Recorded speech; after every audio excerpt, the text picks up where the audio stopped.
وكان يتلفظ قبل أن يدفن بالشهادتين، وكان يجبر أن يقول بكلمة الكفر. ما هو تعليقكم حول هذا الموضوع؟ بسم الله الرحمن الرحيم، وصلى الله وسلم وبارك على نبينا محمد وعلى آله وأصحابه ومن تبعهم بإحسان إلى يوم الدين، أما بعد.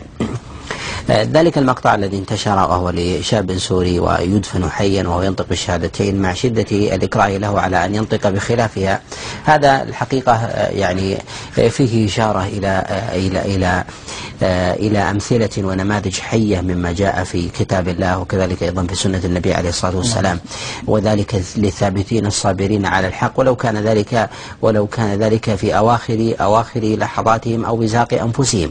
وذلك ما جاء في أنبياء الله عز وجل من قتل على الحق، ومنهم أيضا من ألقي في النار كحال إبراهيم الخليل، ومنهم من قتل كزكريا ويحيى. وكذلك أيضا فقال النبي عليه الصلاة والسلام كما جاء في الصحيح قال إن الرجل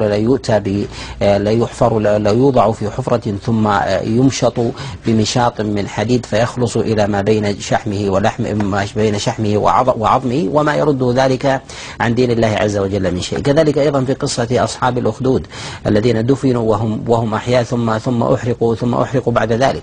هذه آيات عظيمة جدا وعبر، وفيها أيضا أن الثبات وكذلك أيضا القوة لا حد لها ولا حصر.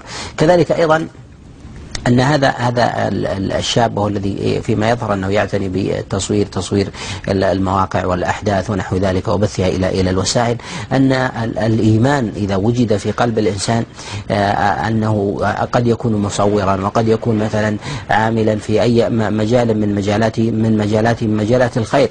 فقوة الإيمان وقوة الثبات لا حد لها